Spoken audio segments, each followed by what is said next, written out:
Primera mitad de Java Buenos Aires. La verdad que estoy con full nervios. Pero bueno, nada, el tema hoy vamos a dar unas dos charlas interesantísimas sobre todo lo que es el lenguaje Java.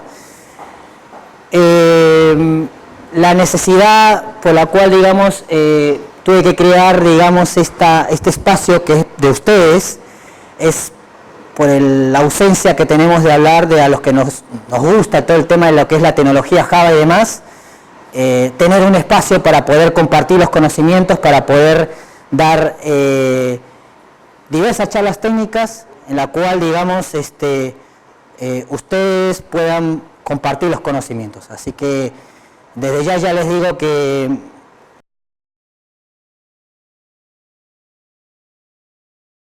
si ustedes tienen ganas de dar una charla, siéntanse cómodos en poder darlas, y no es necesario ser un experto ni nada por el estilo, es solamente querer compartir a la comunidad el conocimiento. Agradecemos mucho a la gente de Vuelos que nos dio la oportunidad de que sea nuestro primer host. Un aplauso para ellos. Y ya le dejo hablar a Gustavo. ¿Gustavo, no? Sí. Sí.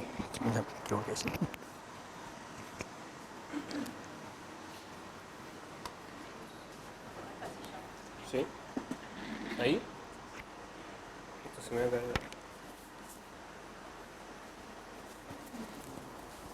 Me siento tan importante con un micrófono. Vamos a ponerlo más o menos ahí. Ahí va, ¿no? No. Esto no lo practiqué. Ahí va. Bien. Pasa que yo no estoy acostumbrado a usar corbata, entonces cosas que vienen por acá, viste, como que no estoy acostumbrado. Bueno, nada, primero que nada, muchas gracias a los chicos de Java Buenos Aires por acercarse a nosotros.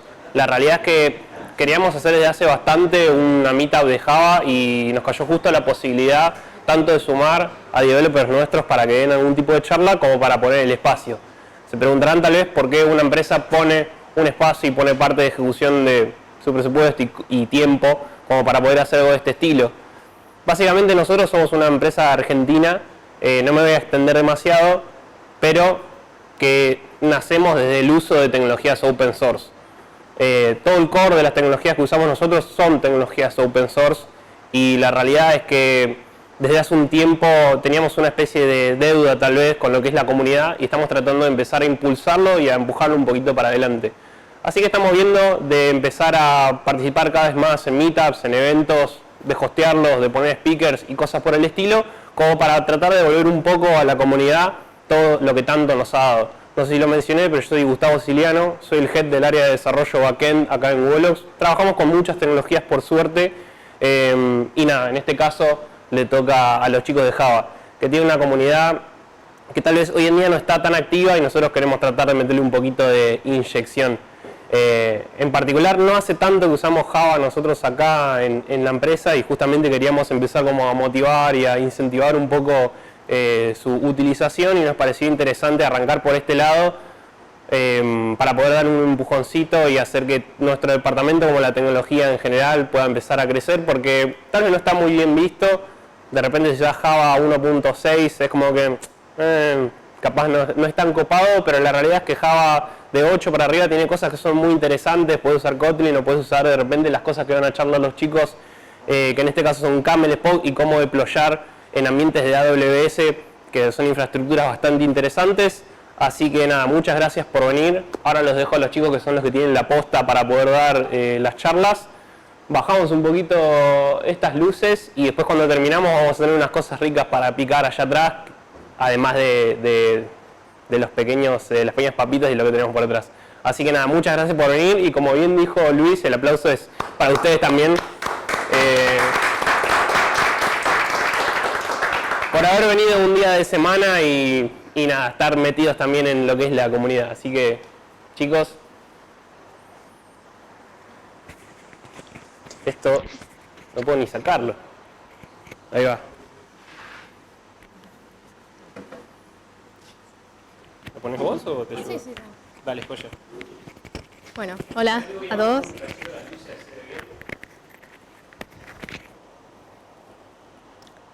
Bueno, hola a todos, gracias por venir. Mi nombre es Jimena y les voy a estar contando un poco sobre el framework de Apache Camel. Apache Camel es un framework que usamos mucho en uno de nuestros proyectos en Wolox.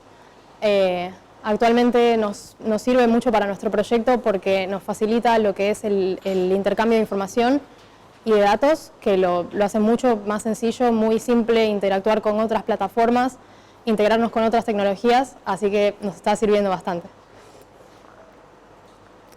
Bueno, iniciamos por qué se llama Camel, el framework. Bueno, si bien la definición es camello, es una sigla que significa Concise Application Message Exchange Language. Es bastante autoexplicativo esto, lo que significa es que nos facilita mucho el transporte de información. Es muy conciso, muy fácil de aprender y lo que hace es facilitar mucho el intercambio de mensajes entre componentes. Bueno, y aparte de todo esto, también cabe mencionar que hay otros motivos por los cuales los creadores eligieron ponerle Camel. Por ejemplo, les dejo un video acá en la presentación que dice que los camellos son muy graciosos cuando corren, al igual que los desarrolladores de Camel. Se los dejo ahí como para que lo vean después, es muy gracioso. Y bueno, tiene otros motivos también, que por ejemplo los camellos no necesitan mucha agua para viajar grandes distancias, al igual que el framework de Camel no requiere demasiadas configuraciones raras con XML como para funcionar bien y ser fácil de utilizar.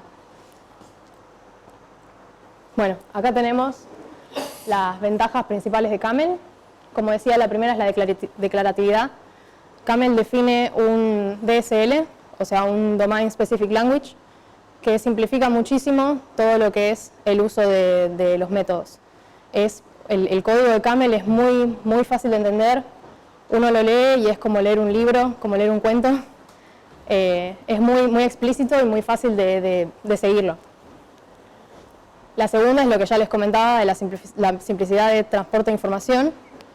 Es muy explícito, como les decía, se arranca de un endpoint, se lo manda a otro y en el medio se puede hacer cualquier tipo de procesamiento sobre la información que estamos moviendo. La tercera también se las estuve comentando un poco, es la integración con múltiples tecnologías. Se puede integrar con una caché, con una cola, con un archivo, con un montón de cosas se pueden utilizar como endpoints para mover información de un lugar a otro. Y la cuarta, bueno, no es menor, es la facilidad de aprendizaje. Es una vez que entras en ritmo y empezás a escribir código, es muy sencillo de implementar y utilizar. Bueno, acá menciono medio por arriba las dependencias que necesitamos para trabajar con Camel. Básicamente vamos a usar Spring Boot, vamos a estar haciendo una aplicación embebida en Spring Boot. Obviamente vamos a necesitar Camel. Vamos a agregar REST API con Swagger para todo lo que es documentación. Y vamos a estar utilizando JSON para lo que es mapeo de request y response que manejamos en el framework. Bueno, lo primero a mencionar va a ser el paquete de datos el paquete de datos que viaja a través de una aplicación Camel. Este paquete se llama Exchange y está compuesto por dos mensajes, uno de entrada y uno de salida. En cada uno de estos mensajes tenemos headers y bodies, donde podemos poner cualquier tipo de información. El header y los bodies son volátiles. Esto quiere decir que mientras yo cuando yo llegue al siguiente endpoint, esa información desaparece. O sea que si la necesito, la voy a tener que setear como otra cosa, que se llama property, que sí vive a lo largo de todo el flujo Camel, salvo que lo borremos específicamente nosotros. Bueno, acá tenemos un esquema donde mencionamos lo que estaba diciendo recién. Tenemos el mensaje de entrada, el mensaje de salida, cada uno de ellos con su body y sus headers, y todo el exchange como paquete tiene propiedades. Por ejemplo, si yo quiero utilizar un ID más adelante y quiero que viva a lo largo de todo el flujo de la aplicación, lo voy a setear como una propiedad. Si quiero setear un status code, por ejemplo, si quiero informar que falló algo, por ejemplo, poner 404 o el input fue inválido, pongo un status 400, lo voy a setear como un header, porque lo necesito solo en este momento particular. ¿La property sería una variable en una sesión? ¿Cómo, perdón? ¿La property se podría si se puede comparar con una variable. Decisión, sí, podría ser yo lo compararía con una variable quizás global, podría ser, o una variable local. Por ejemplo, yo uso, si hago un método donde necesito una variable específica, la voy a definir ahí adentro. En cambio, si necesito algo que esté durante todo el flujo de la aplicación, lo voy a definir como una constante si es un valor que no cambia, o bien como una variable global si es que va a persistir a lo largo de todo el flujo. Bueno, no decís a nivel de un solo flujo, sino a nivel de todos los flujos, digamos. Claro, de todos los flujos. Para todos los flujos de la aplicación. Exacto. O sea, si yo arranco en un endpoint y quiero que esa property me siga hasta el final, hasta que devuelva la respuesta, por ejemplo, voy a necesitar una property. En cambio, si es algo que lo seteo, lo uso y listo, lo uso como un header y todo bien. Bueno, hablamos de paquetes. Estos paquetes viajan a través de lo que se llaman rutas camel. Las rutas de camel son objetos que lo que hacen es simplemente mover el paquete de un endpoint a otro. Dentro de las rutas definimos desde dónde va el paquete y hacia dónde va el paquete, con toda la información. En el medio, a lo largo de la ruta, podemos hacer cualquier tipo de procesamiento que necesitemos, podemos hacer divisiones de lógica de acuerdo a dónde necesitemos que vaya el paquete, de acuerdo a cierta condición, por decirlo así. Hay un montón de cosas que podemos hacer en la ruta. Por ejemplo, manejo de excepciones o definición de servicios REST. Bueno, acá tenemos un ejemplo de una ruta muy sencilla. Como vemos, la clase debe heredar de root builder, que es una clase que nos provee Camel, y overridear el método configure, que lo que hace es configurar todas las rutas que vamos a necesitar a lo largo de la aplicación. Por ejemplo, acá puse un ejemplo muy sencillo, que empieza con un from A sería el endpoint de inicio, y termina en el to B, que sería el endpoint donde termina el paquete.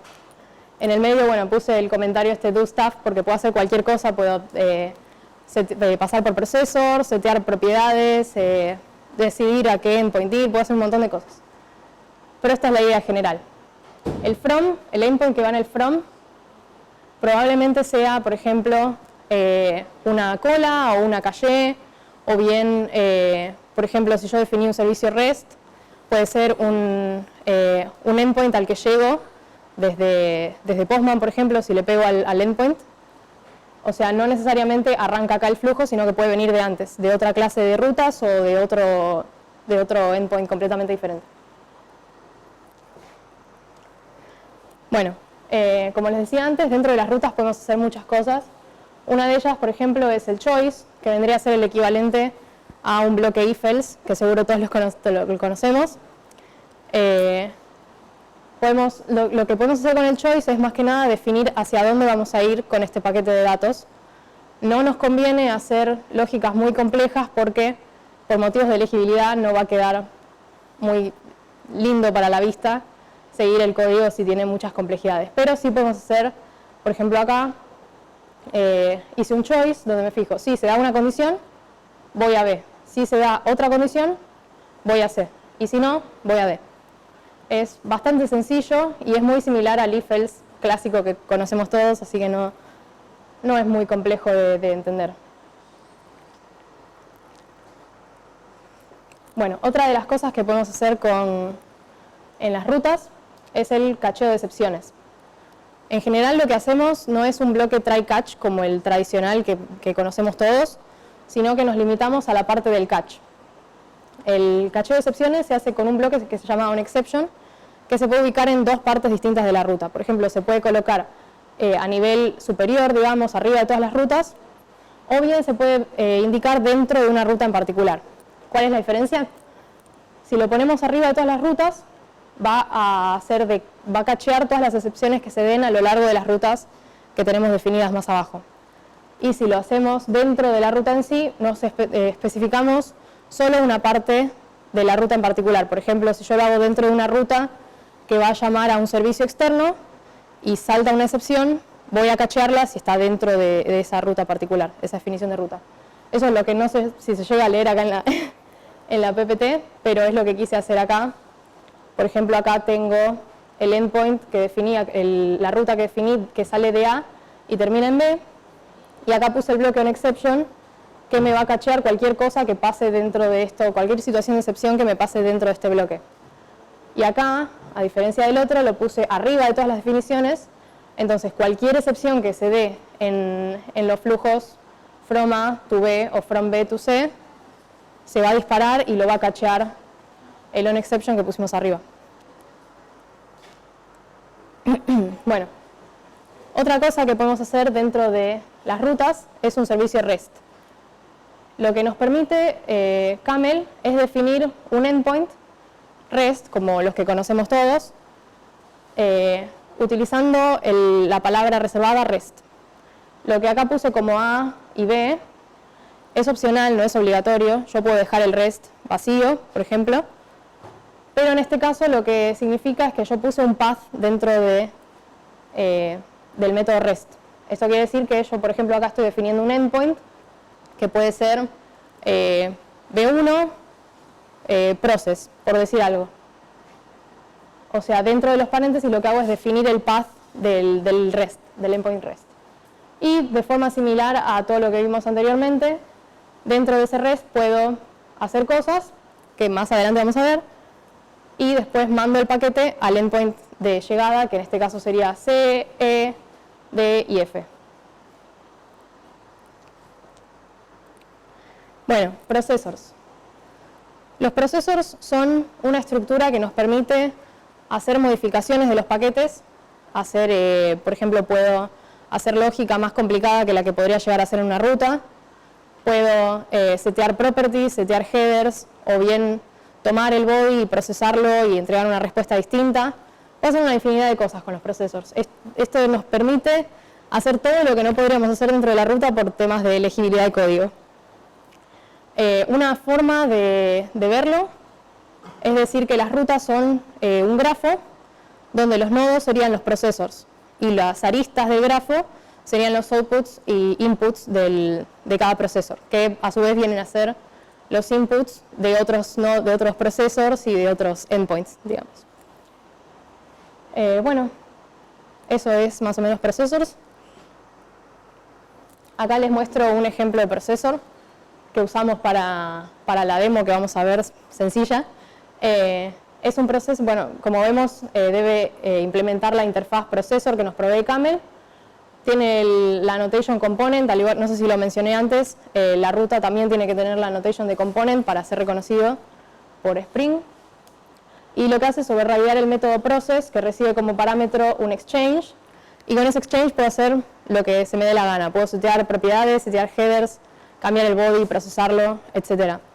Acá lo que hicimos es simplemente tomar el body que llega en la entrada, como vemos acá, exchange, getIn, getBody, lo parseamos a string, y lo que hacemos es un replace donde paso las vocales A, por ejemplo, a APA, las E a EP, y así sucesivamente para convertir el texto en jeringoso.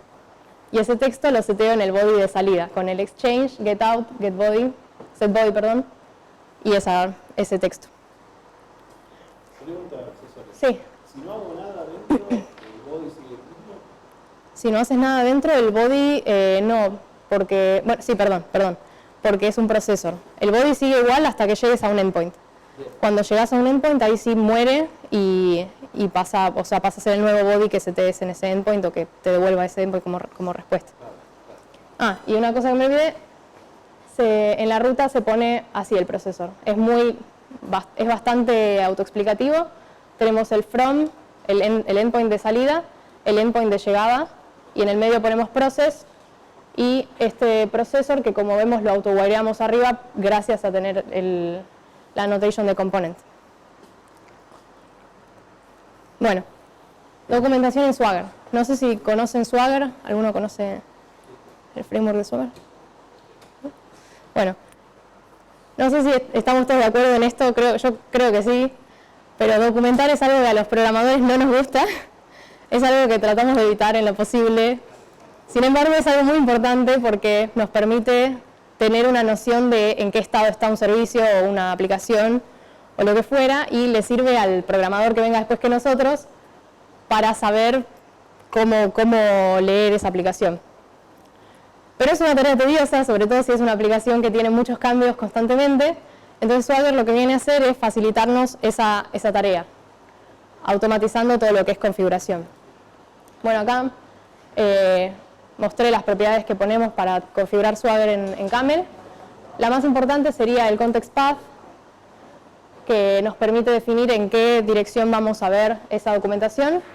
Y abajo tenemos una serie de propiedades que definen, por ejemplo, el título de la aplicación y otras características de ese estilo. Todo esto va a aparecer después en la interfaz de Camel. De Swagger. Bueno. Acá lo que tenemos es definido un servicio REST, como mencionábamos antes, pero esta vez lo hicimos un poquito más largo y con un poquito más de complejidad, digamos.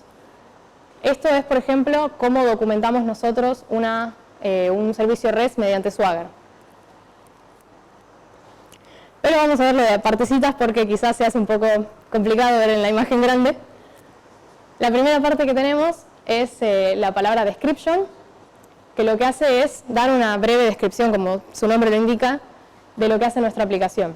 En este caso estamos explicando que nuestro servicio lo que hace es recibir un body con un texto para analizar, que después le vamos a mandar a un servicio externo que le corrige las faltas de ortografía y que después da la opción de procesarlo y convertirlo a jeringoso. Es una descripción de nuestra aplicación, podemos poner lo que queramos. El segundo, type, ya quizás es un poquito menos intuitivo, es el tipo de objeto que nosotros consumimos en nuestro endpoint. En este caso pusimos request.class porque no soy muy creativa con los nombres. Lo que hace esto es, esta clase que yo pongo adentro tiene annotations que dicen cada propiedad del objeto, y cuando yo vea la documentación Swagger voy a ver exactamente cómo es la estructura que me tiene que llegar para que el servicio funcione correctamente y para que no lance un error de input inválido. Bueno, param. Este también es un poco intuitivo quizás. Se puede usar la variante param o bien params en plural si recibimos muchos parámetros. Esto simplemente lo que hace es setear los parámetros que recibe nuestra aplicación, y se pueden setear un montón de cosas como, por ejemplo, el nombre, la descripción, si es obligatorio o no, los posibles valores que puede recibir, ejemplos, un montón de cosas. Y si yo quisiera pasar varios parámetros y evitar hacer param, lo que hago es poner un params en plural y recibir una lista de parámetros en vez de recibir uno solo. Entonces lo que yo puedo hacer, por ejemplo, es definir un método en la misma ruta, o sea, en las configuraciones de la ruta, donde pongo, por ejemplo, parámetro 1 tanto, parámetro 2 tanto, y después paso directamente la lista de parámetros y hago un poquito más legible quizás el código si es que tenemos una infinidad de parámetros. Response message también es bastante intuitivo. Nos dice las posibles respuestas que puede tener el servicio. Podemos poner un mensaje, un status code, etc. Es bastante sencillo, me parece, e intuitivo. ¿Puedo poner un type? Sí. El outType, bueno, es similar al type, solo que la inversa. Es lo que responde nuestro servicio. Y de la misma manera, la clase response, en este caso, lo que tiene son las annotations que me permiten ver después en Swagger la estructura de esa response y cómo va a estar formulada. Es muy similar al type, solo que al revés. Bueno, y así sería como se ve la documentación. Tenemos el título, la descripción del API, tenemos el servicio REST, acá es un post en nuestro caso, tenemos los parámetros que recibe, el body de entrada y las posibles respuestas.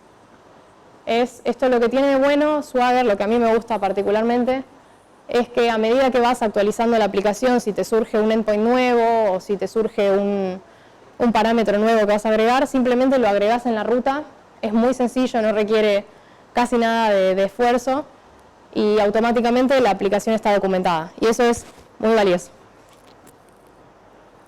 Bueno, ahora sí, código. Voy a sentar un toque. Bueno, como les contaba, lo que hicimos para esta demo lo que hicimos para esta demo fue una pequeña aplicación que lo que hace es recibir un body de entrada, después llama a un servicio externo que lo que hace es validar ese texto que nos pasaron, validar si tiene algún error de ortografía, algún error de tipeo, lo que fuere. Después, en base a la respuesta,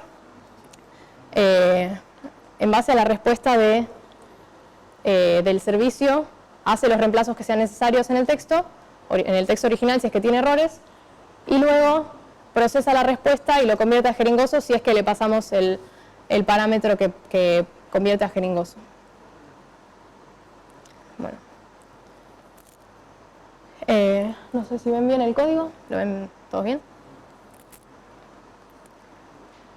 Bueno, para empezar tenemos acá el camel router, que es lo que les estaba mostrando en la captura de pantalla anterior. Tenemos definido un servicio REST, que lo que hace, acá les enseñamos esta constante,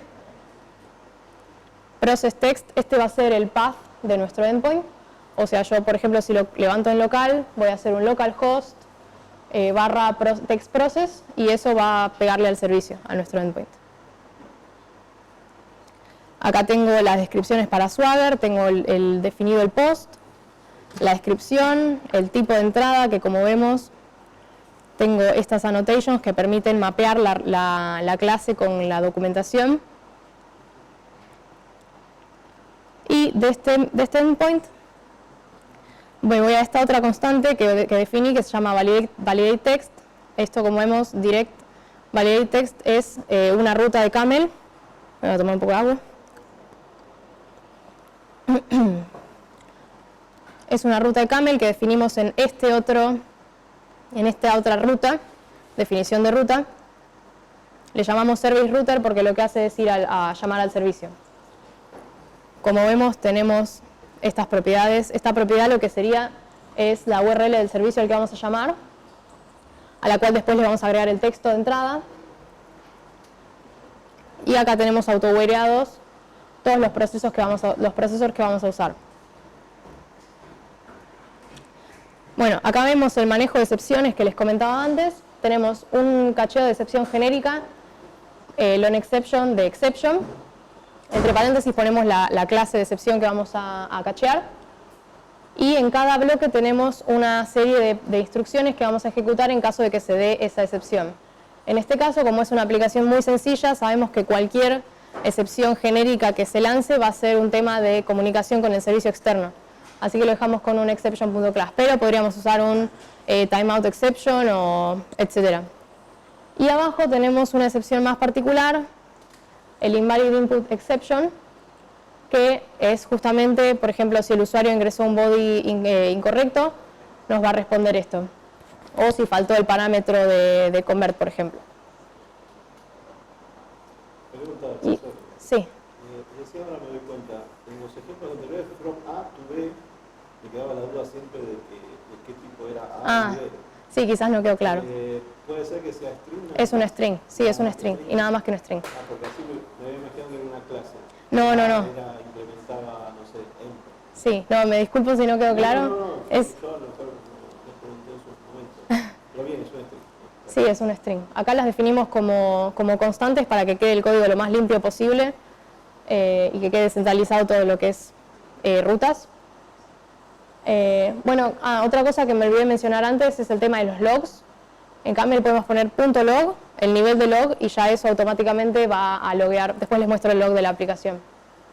Y acá tengo una serie de processors. Por ejemplo, acá tengo el input to service processor, que lo que hace es obtiene la entrada del que nos pasa el usuario, verifica si la request está bien o si no, si está mal, y se fija también si el header, si nos pasaron el header, porque si no nos lo pasaron, por ejemplo, va a estar en null. Y en alguno de esos casos, si se da alguno de esos casos, va a lanzar una excepción, invalid input exception, con el mensaje que le queramos poner, y esa excepción la va a cachear más arriba y la va a procesar en otro procesor distinto que armamos, que es el error processor. Bueno, y acá simplemente lo que hacemos es setear las propiedades del header y el body, por ejemplo, y una propiedad con el método que vamos a usar para llamar al servicio externo, en este caso es POST, porque el servicio que usamos tiene un POST. Después, si quieren, les paso la URL del servicio para que lo puedan probar. Bueno,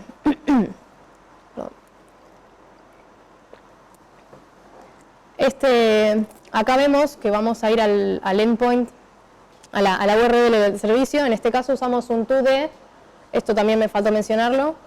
Antes usábamos un to porque el string es fijo, pero en este caso vamos a estar armando la URL de forma dinámica, es decir, no va a ser siempre la misma, se va a armar en el tiempo de ejecución porque le vamos a pasar como parámetros el texto y el lenguaje. Entonces necesitamos que sea un to-d para que Camel sepa que lo tiene que manejar en ese momento y que no es algo que ya está predefinido.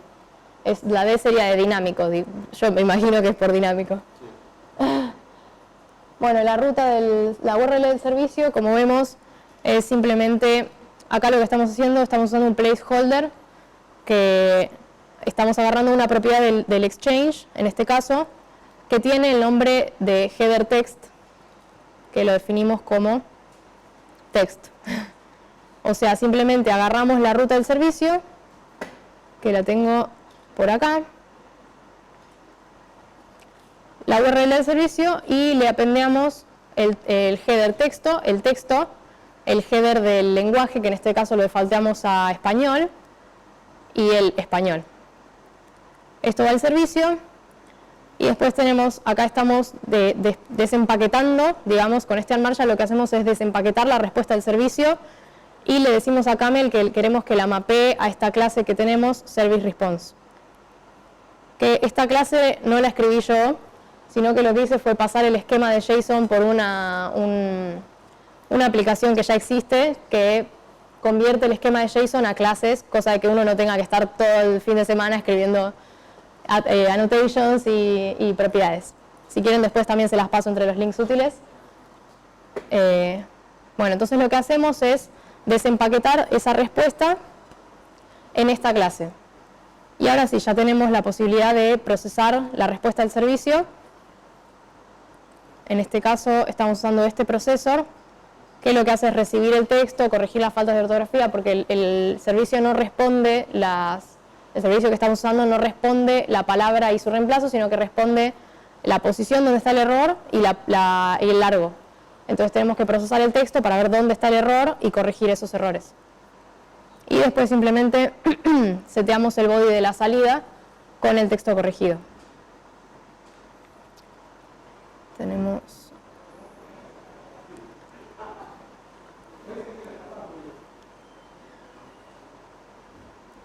Bueno. Acá estamos, volvimos. Y ahora sí, podemos ver el choice que habíamos mencionado antes. Lo que hace este choice es verificar si el header que le pasó el usuario es true o false, porque tenemos un header que se llama convert, que si en caso de ser true devuelve la respuesta pasada a jeringoso y en caso de ser false devuelve simplemente la respuesta corregida. Entonces, cuando el header es true, pasa por el procesor que convierte a jeringoso y luego pasa por el procesor que arma la respuesta, y si el header es false, simplemente saltea esa parte y pasa a mostrar la respuesta. Hasta que finalmente terminamos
que te permite leer el código, digamos, con una descripción hecha en lenguaje humano.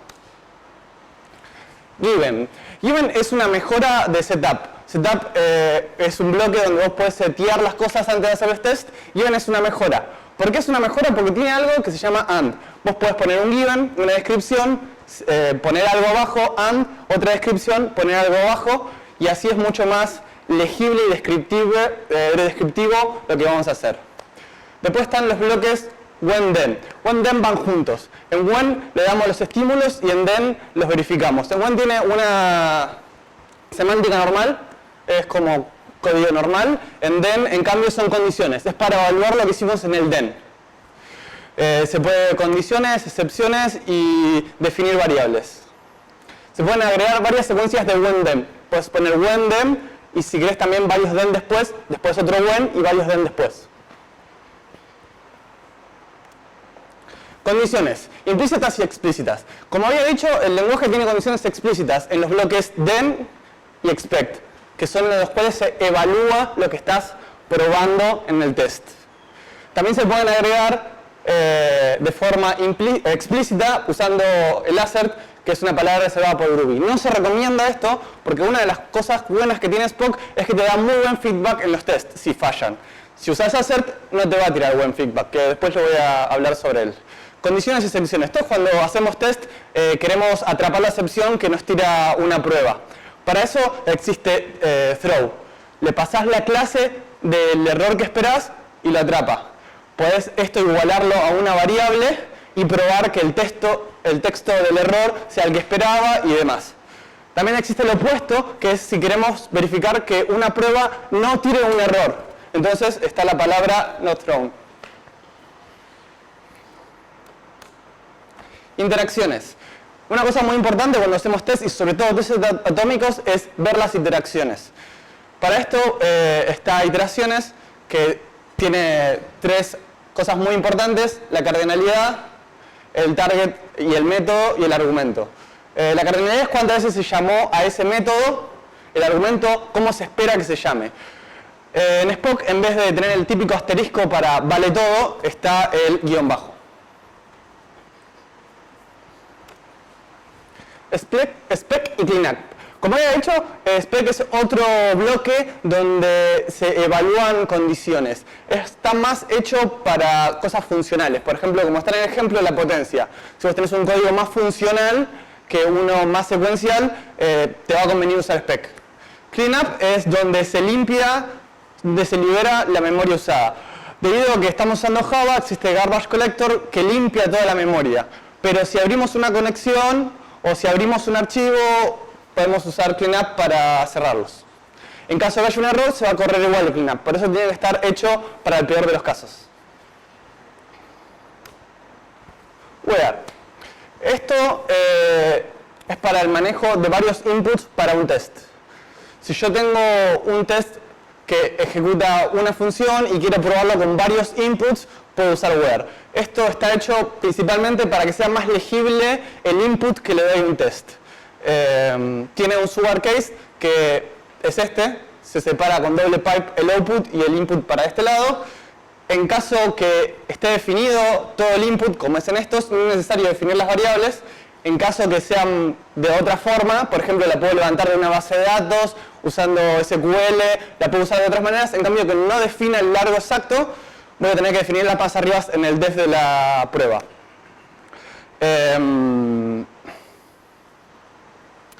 ¿Cómo va a correr esto? Esto va a correr el índice. Primero va a correr todos los primeros, después todos los segundos, después todos los terceros, evaluándolos en el spec.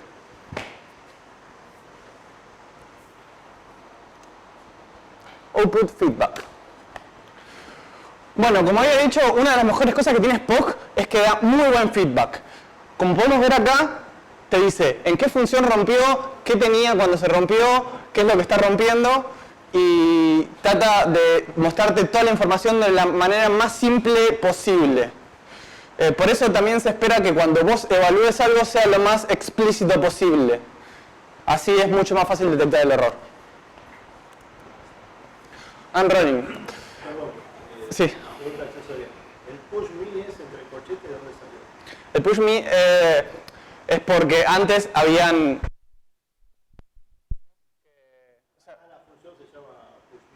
Claro, a ver, vamos para atrás. Sí, fíjate que tiene un stack. Esto es un stack normal y tiene una función que es push me que va agregando elementos. Entonces, sí, sí. Entonces, lo que estoy diciendo Spock es, fíjate que probablemente en el push me hay algo mal, porque los valores no están concordando. Unrolling. Esta anotación sirve para ser más explícitos los tests, para mostrarte qué pasa en cada iteración. Básicamente desenrolla el test. Se usa generalmente cuando se usa where, cuando se varía varios inputs en el mismo. En el def se pueden setear expresiones de Groovy para poder ver los textos en el mismo, y en el output te va a ir mostrando paso por paso cuáles son los que pasaron y cuáles son los que fallaron.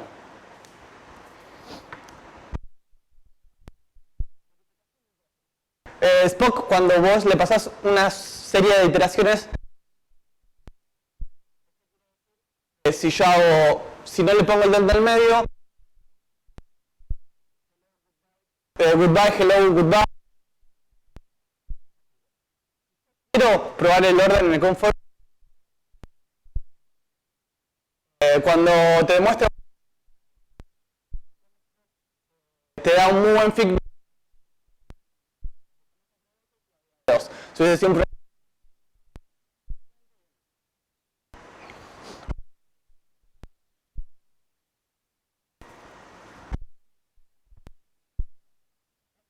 como si fuese la... Sí, no.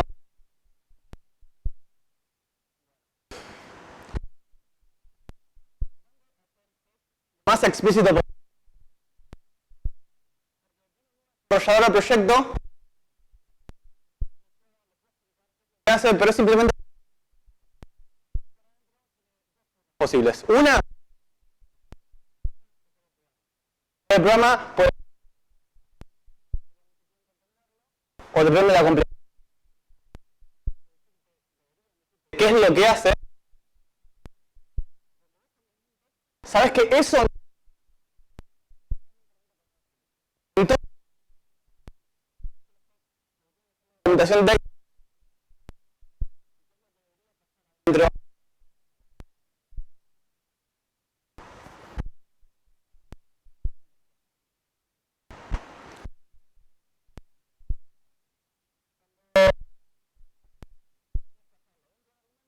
o definir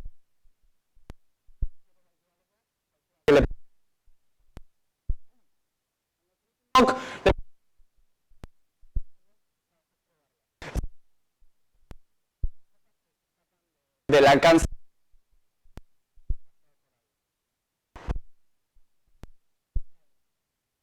en español.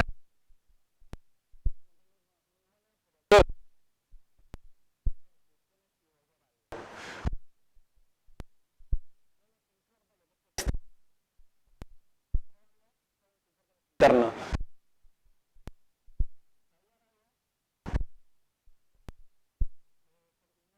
Spy o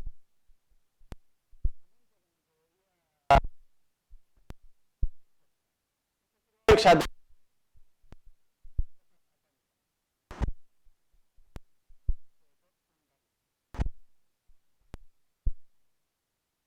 otra forma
agarrar y levantar Spock y correr Spock con semántica de Java que te lo va a compilar igual.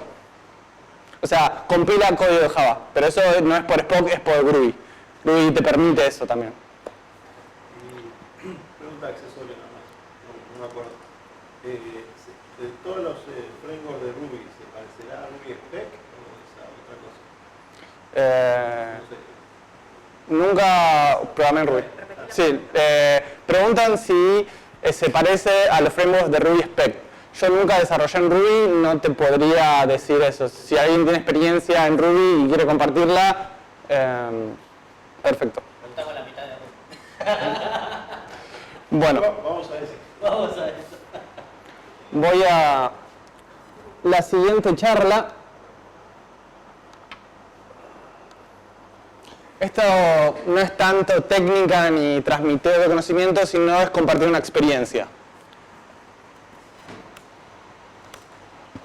Gradle Deploy. Bueno, voy a empezar por qué usamos Gradle, que es Amazon Elastic Beanstalk, que es una task de Gradle, y mi experiencia con esto. ¿Por qué? Tiene una mayor flexibilidad. Se integra mucho mejor a distintas herramientas. Está hecho en C y C++ nativo, por lo cual voy a la segunda. Tiene mejor performance. Tiene en orden de complejidad, por ejemplo para Cache, 100 veces más rápido que Maven. Tiene una UX mejorada, tiene un montón de integraciones con un montón de IDEs. Y más funcionalidades, por ejemplo tiene Task, cosa que Maven no tiene. Amazon Elastic Beanstalk. Administra de manera automática nuestros deploys. Si alguien trabaja con Amazon Elastic Beanstalk, con Amazon... Bien. Por ejemplo, yo tengo muchos problemas. Por ejemplo, últimamente tuve problemas para configurar variables de entorno. Que a veces me la tomo y a veces no. Yo lo que sí puedo decir es que tuve una muy buena experiencia con Node.js y Elastic Beanstalk anda joya todo. Estuve desarrollando 1 año y medio en Node.js y la verdad que me llevó bastante bien, pero para Java no me funciona tanto. Las tasks de Gradle representan tareas atómicas dentro del build, como crear el jar, como correr los tests, como por ejemplo deployar o hacer otras cosas. Son tareas atómicas que sirven para la parte de construir las cosas. Experiencia. Bueno, como estaba contando, Elastic Beanstalk Clay es una herramienta que te permite deployar de manera sencilla. Lo único que tenés que hacer es setear las variables de entorno, asignarlo a un GitHub y deploy. Y anda. Por lo menos para Node.js anda. Clay no me servía, ya que yo lo que necesitaba hacer es deployar un jar. Entonces yo cuando corría EB deploy, me agarraba todo el código y me lo pushaba y corría jar menos application jar. Pero claro, yo tenía todo el código y no me servía. Yo lo que tenía como alternativa era localmente pushar el jar, pero no sabía cómo hacerlo.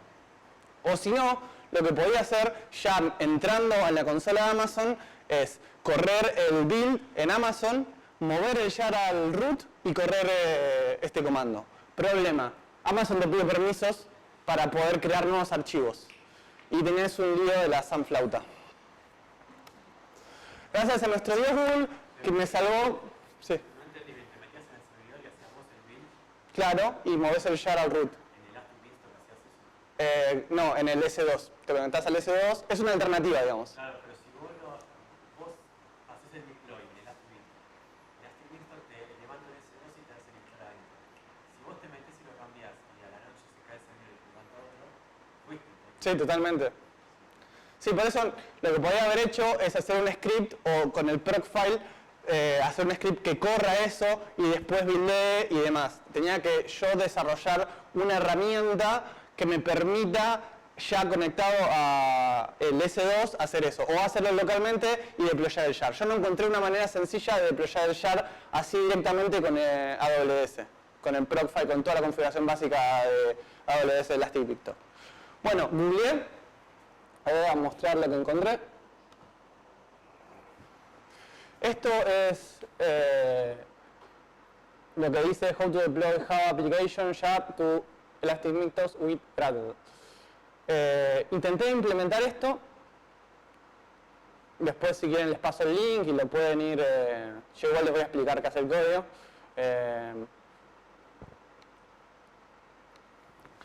¿Qué pasó cuando intenté implementar esto? No fue tarea fácil lograr que andara. Yo lo que hice fue seguir ese medium e intentar hacerlo andar. No funcionaba. Para lo cual le pedí ayuda a alguien que tiene mucha más experiencia en Java, que está acá presente por suerte, el TR de Java, Luna, y juntos pudimos hacer andar esto. No fue tarea fácil. ¿Por qué no fue tarea fácil? Porque tenía que entender cómo Gradle armaba el build, de dónde sacaba las configuraciones. Había cosas que no estaban explicadas en el Medium totalmente, había que googlear un poco más y tardamos un par de días que andara, la verdad. Y una vez que anduvo, nosotros tenemos un bootstrap en Java en el cual vamos agregando mejoras. Acá hice una rama donde expliqué cómo hacerlo andar, seteé la configuración, el ambiente y demás. Y acá está el código. Como ven, tuvimos que importar esto. Dale. Ahí va. Bien. Como estaba explicando, esta es lo que te permite armar el shadow, que es donde te permite levantar la metainf.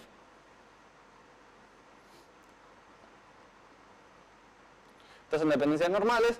Acá es algo que yo no sabía, pero tenías que configurar de dónde iba a levantar cierta información para armar el shard. Acá le seteas el nombre del shard, de dónde va a levantar la configuración. Eso está explicado en el Medium. Acá tenés que setearle cuál es el main class para que corra el shard.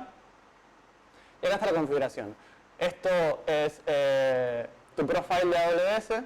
Si quieren programar para AWS, sabe que hay que setear un profile con las claves y tu zona también. Acá están las zonas. Qué tarea va a correr para armar el WAR, la aplicación y el environment de la aplicación. Pros y contras. Pros. Puedo deployar un shard, que era lo que quería, ¿no? Eso es un gran pro. Fácil de correr, tengo que correr Gradle, deploy stage y anda.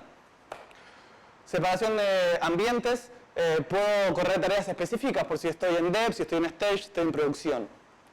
Contras, es difícil, no es fácil de implementar. No les voy a mentir, tenés que conocer un montón de cosas, tenés que investigar. Yo ya lo hice andar y si quieren le puedo compartir el código. Una gran contra, sube lo que tengas, Elastic Client tiene algo muy piola que es que te lo vincula a GitHub. Entonces sube nada más lo que tenés comiteado. Entonces, ya que te permite hacerlo o no. Bueno, por defecto lo hace. Entonces vos tenés, por ejemplo, en tu ambiente y querés deployar, tenés que fijarte que el ambiente que tenés tenga que tener las variables y demás, todo bien, y no podés tener errores, digamos. Configurar el shard, ya te dije, metainf, el nombre del shard, el main class, cosa que en este Crypto lo hace automáticamente, lo setea todo. Es práctico, cuesta al principio. Voy a mostrar una cosa más que me olvidé, que es... Acá, por ejemplo, hay un ejemplo donde tiene varios ambientes. Tiene el de dev y el de prod, donde tiene un versionado, donde va agregando cosas, y tiene otra task para correr. Pero eso, lo puedes diferenciar y depende a dónde lo deployes va a hacer distintas cosas. Present. Listo. ¿Alguna pregunta? ¿Alguna pregunta, alguna duda que tenga? ¿Qué pasó que hacías el deploy y empezaba a esperártelo, estaba todo bien y de repente te pone la mente en rojo y no puedes hacer más nada? Porque para que puedas hacer algo tienes que tener la mente en verde. Sí. Por ejemplo, esto me está pasando en un proyecto que se llama Bravo. Voy a repetir la pregunta. Él está preguntando que si en el estado no está en verde, no te permite hacer cosas. Por ejemplo, una de las cosas que no te permite hacer es definir variables de entorno. A mí me pasa realmente en un proyecto el cual lo que hice yo es que levante las aplicaciones del Application Properties. Vos cuando armás el build, toma esas Application Properties y sube sellar. Entonces yo lo que hice es, estoy hackeando a Amazon porque seteo localmente las variables que yo quiero que tenga, corro el script y listo, anda. Tenés que tener cuidado porque lo llevas a hacer en producción con variables que no están bien y cagaste la flauta. Pero sí, suele pasar, es muy común que haya problemas para setear variables de entorno, para cambiar configuración. Sirve y si no sirve es muy complejo hacer que sirva. Creo que tiene eso. ¿Alguna otra duda? ¿No? Bueno. Estaría bueno siempre que subas el código, si encontrarlo, Sí. pasamos el link por la mitad para así poder verlo, o si quieren más detenimiento como fue lo resolví. Dale. Y ahora viene la parte de agradecimientos. Agradecemos a Luis, por favor. Agradecemos a Lula, que es un genio. Agradecemos a Aixa, que es el soporte de streaming, todo, por Dios. Le agradecemos a Lucas, que nos estuvo ayudando en Java para lo de Camel. A Lea también, a Lurui, que se encargó un montón de lo que están comiendo gracias a ella y un montón de cosas. Y a Nico. Y obvio a ella, la genia. Y a mí también.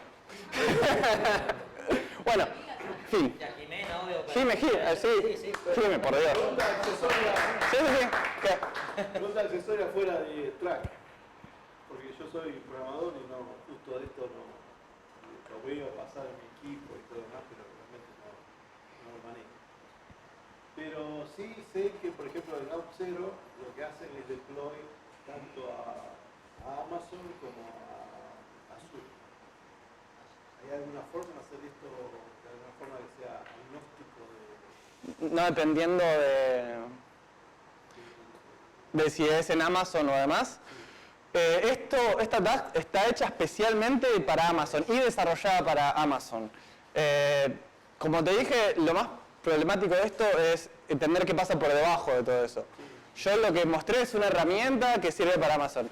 Pero sí, estaría bueno desarrollar en Gradle una herramienta que sea agnóstica. Se podría abrir un Git donde se puede poner código y gente que sepa de eso empezar a hacerlo. Yo no conozco ninguna herramienta. No, pregunta. Ok.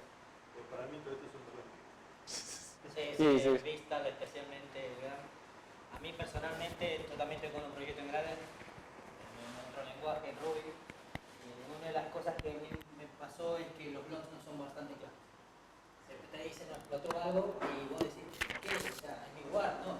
Tenés que meterte a veces en el S2 y empezar a compilarlo, y ahí recién te das cuenta, me faltaba una gema, pero decime en el blog, o sea, pero bueno, son cosas que a veces cuando te salís de la estructura de lo que tiene, y creo que pasa con muchos frameworks, empezás a meter en un camino bastante oscuro que, bueno, te la tenés que remandar muchas veces.